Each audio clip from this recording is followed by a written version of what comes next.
अच्छा जी, टिकटॉकर आयशा अकरम का जो केस है उसमें एक नया मोड़ आया है। नया मोड़ यह है कि ऑडियो लीक्स हो गई हैं, ऑडियो लीक्स की गई हैं।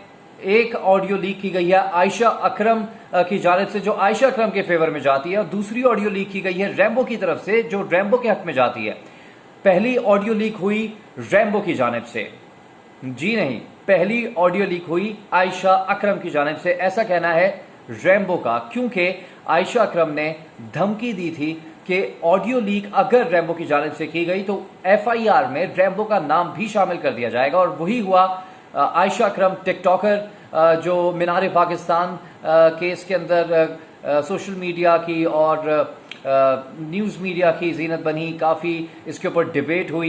लिबरल तबका पाकिस्तान का उसने आवाज़ उठाई, अच्छी बात है, क्योंकि एक जो मॉब बिहेवियर देखा गया था वो शायद दुनिया भर में कहीं भी इस तरह हो सकता था जिस तरह मीनार पाकिस्तान पे वाक़या पेश आया। लेकिन जैसे जैसे चीज़ें अनफोल्ड करती गई, इंकशाफात होते गए। ऑडियो लीक के अंदर क्या है, आयशा अकरम की जानिब से जो ऑडियो लीक की गई है उसमें अंदर सुनने में जो आया है वो ये है, और जो ऑडियो इंटरनेट पर भी वायरल है उसके अंदर ये है कि बेसिकली रैम्बो को कहा गया आयशा अकरम की जानिब से कि आयशा अकरम जो है वो पूछती है कि ये जो मुल्ज़िमान हैं इनसे कितना पैसा लिया जाए।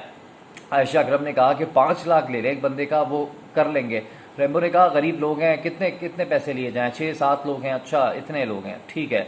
ये ऑडियो हो जाती है मुबैना तौर पर लीक। इसके बाद जो है आयशा अकरम की जानिब से एक ऑडियो लीक की जाती है जिसके अंदर रैम्बो की जानिब से आयशा अकरम को धमकी दी जा रही है, कहा जा रहा है, ब्लैकमेल किया जा रहा है। ऑडियो एक वीडियो लीक करने के बारे में उसके अंदर आयशा अकरम को धमकियां दी जा रही है और कहा जा रहा है कि मैं तो बर्बाद होऊंगा ही होऊंगा, तुम्हें भी बर्बाद कर दूंगा, और तुम्हें बर्बाद करने के चक्कर में अगर मैं बर्बाद होता हूं तो मैं इसके लिए तैयार हूं। ये कह रहा था रैम्बो की जानिब से। चीज़ें अनफोल्ड किस तरह करती हैं, अदालत के अंदर ये केस है और जो इसके मुल्ज़िमान हैं वो जेल के अंदर हैं।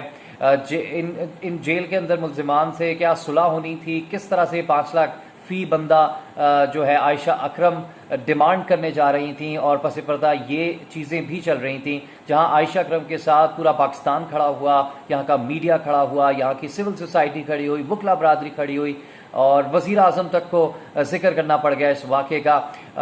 वो वाक़या इस तरह से अनफोल्ड होगा, इस तरह से पैसा बनाने की कोशिशें की जाएंगी। For God sake Ayesha Akram TikToker खातून की बेहुरमती की गई थी, उनके कपड़े उतार दिए गए थे, और कुछ वीडियोस दिलखराश वीडियोस हैं किस तरह मॉब उनके जिस्म के हर हिस्से को छूने की कोशिश कर रहा था। तो उन तमाम चीज़ों को अगर देखा जाए, और फिर मैं विक्टिम ब्लेमिंग नहीं कर रहा हूँ, उनके साथ हुआ जो हुआ गलत हुआ, लेकिन इस वक्त जो हो रहा है क्या वो ठीक हो रहा है? जो ऑडियो लीक्स हुई हैं, जिस तरह से पैसे बनाने की कोशिश की गई है, तो ये एक बहुत बड़ा सवालिया निशान हमारी सिक्योरिटी फोर्सेस के लिए, हमारे अदालती निज़ाम के लिए, हमारे माशरे के लिए बनता जा रहा है। इस पर मज़ीद भी आपको अपडेट रखेंगे।